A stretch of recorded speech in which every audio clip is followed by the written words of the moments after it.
അയ്യോ, എന്റെ മനസ്സ് ഇപ്പോഴും ആ സിനിമയിൽ നിന്ന് പുറത്തു വന്നിട്ടില്ല. ആ സിനിമയുടെ ഷോക്കിൽ നിന്ന് റിക്കവർ ആവാൻ എനിക്കൊരു 3-4 ദിവസമെങ്കിലും വേണ്ടിവരും. ഹോ, എന്തൊരു വിഷമം പിടിപ്പിക്കുന്ന പടം. പക്ഷേ അതിലെ മീസൻ സീൻ ഗംഭീരമായിരുന്നില്ലേ? അതായത് ഒരു ഫ്രെയിമിൽ കാണുന്ന ഓരോ കാര്യവും, ലൈറ്റിംഗ്, കഥാപാത്രങ്ങളുടെ വസ്ത്രം, ആ വീട്, എല്ലാം കൂടെ ആ ഒരു സങ്കടം കലർന്ന ഗൃഹാതുരത്വം പ്രേക്ഷകരിലേക്കെത്തിക്കുന്നുണ്ട്. ഒരു മാസ്റ്റർ ക്ലാസ് തന്നെ. ഞാനാകപ്പാടെ 2 മണിക്കൂർ തുടർച്ചയായി കരച്ചിലായിരുന്നു. അത്രയുള്ളൂ. ഒരു മിനിറ്റ്, എനിക്ക് ആ കഥാപാത്രങ്ങളൊക്കെ അങ്ങോട്ടും ഇങ്ങോട്ടും മാറിപ്പോയി. ക്ലോയി മാർഗരറ്റ് അമ്മയാണെന്ന് മനസ്സിലായി. അപ്പോ നീലിന്റെ ശരിക്കുള്ള പ്രശ്നം എന്തായിരുന്നു? പിന്നെ അയാൾ വീട്ടിൽ കൊണ്ടുവന്ന ആ പയ്യനാരാ?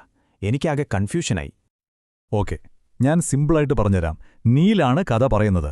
സ്വന്തം സ്വപ്നങ്ങളും വീട്ടിലെ ഉത്തരവാദിത്തങ്ങളും ഇതിനിടയിൽ പെട്ടുപോയ ആളാണ്. മാർഗരറ്റാണ് അമ്മ. മക്കളുടെ നല്ലതിനു വേണ്ടിയാണെങ്കിലും ഭയങ്കര ഓവർബിയറിംഗ് ആണ്. റോസ് നീലിന്റെ അനിയത്തിയാണ്. ശാരീരികമായ ചില ബുദ്ധിമുട്ടുകളുണ്ട്. വളരെ ഒതുങ്ങിയൊരു കുട്ടിയാണ്. പിന്നെ ഫ്രെഡി, നീലിന്റെ സുഹൃത്ത്, റോസിന്റെ കല്യാണാലോചനയായി വരുന്ന ആളാണ്. പക്ഷെ അറിയാതെ എല്ലാവരുടെയും ഹൃദയം തകർത്തു കളഞ്ഞു. അപ്പോൾ കഥയുടെ ഒരു ചുരുക്കം ഇങ്ങനെയാണ്. എഴുത്തുകാരനായ നീൽ പഴയ കാര്യങ്ങൾ ഓർത്തെടുക്കുന്നു. അമ്മ മാർഗരറ്റിന് മകൾ റോസിനെ എങ്ങനെയെങ്കിലും കെട്ടിച്ചയക്കണം. അതിനുവേണ്ടി നീൽ തന്റെ ഫ്രണ്ട് ഫ്രെഡിയെ വീട്ടിലേക്ക് കൊണ്ടുവരുന്നു. പക്ഷേ ട്വിസ്റ്റ് എന്താണെന്ന് വെച്ചാൽ ഫ്രെഡിയുടെ കല്യാണം ഓൾറെഡി ഉറപ്പിച്ചതായിരുന്നു. ഇത് കേൾക്കുന്നതോടെ റോസ് മാനസികമായി ആകെ തകർന്നു പോകുന്നു. ഒരു കംപ്ലീറ്റ് ട്രാജഡി. സത്യം പറഞ്ഞാൽ ഫ്രെഡിക്ക് ആകെ ഒരു പണിയേ ഉണ്ടായിരുന്നുള്ളൂ. അത് പുള്ളി നല്ല ഭംഗിയായിട്ട് കൊളവാക്കി കയ്യിൽ കൊടുത്തു. കഷ്ടം തന്നെ. ഓക്കെ, അപ്പോ കഥ എന്താണെന്ന് എല്ലാവർക്കും മനസ്സിലായില്ലേ? ഇനി നമുക്ക് കുറച്ചുകൂടി ഡീപ്പായിട്ട് ഇതിന്റെയൊക്കെ അർത്ഥം എന്തായിരുന്നു എന്ന് നോക്കാം. മായ സിനിമയിലുടനീളം ഉപയോഗിച്ചിരിക്കുന്നൊരു സംഭവമാണ് സിംബോളിസം. അതായത് ഒരു ചെറിയ വസ്തു ഒരു വലിയ ആശയത്തെ പ്രതിനിധീകരിക്കുന്നത്.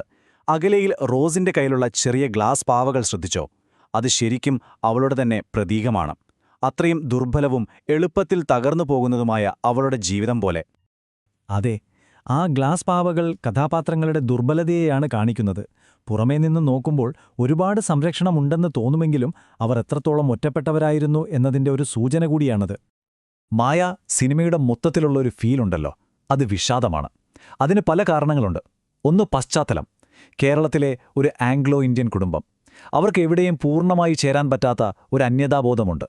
പിന്നെ അതിലെ ദൃശ്യങ്ങൾ, മങ്ങിയ നിറങ്ങളും സോഫ്റ്റ് ലൈറ്റിങ്ങും എല്ലാം ഒരു പഴയ ഓർമ്മയുടെ സങ്കടം തരും. അകലെ എന്ന പേര് പോലെ തന്നെ ആ കുടുംബത്തിലെ ഓരോരുത്തർക്കും ഇടയിലുള്ള മാനസികമായ അകലം നമുക്ക് ഫീൽ ചെയ്യും. സ്നേഹം കൊണ്ട് തന്നെ പരസ്പരം ബന്ധിക്കപ്പെട്ട, എന്നാൽ അതേസമയം ദേഷ്യവും നീരസവുമുള്ളൊരവസ്ഥ. അയ്യോ, ആ അമ്മയും മകനും തമ്മിലുള്ള ബന്ധം, ഹോ, എനിക്ക് നിങ്ങളെ ഭയങ്കര ഇഷ്ടമാണ്.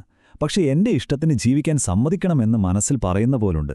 നമ്മൾ കോളേജ് അഡ്മിഷനു വേണ്ടി എസ്സേ എഴുതുമ്പോൾ വീട്ടുകാരുടെ പ്രതീക്ഷകളെപ്പറ്റി എഴുതുന്ന അതേ ഒരു ഫീൽ.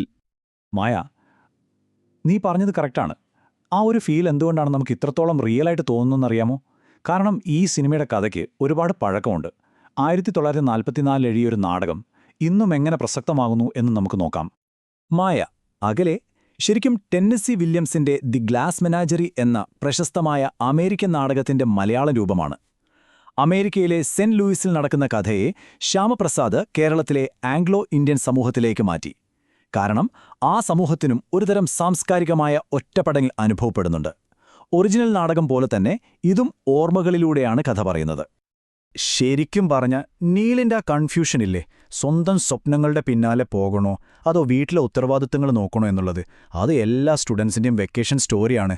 സത്യം.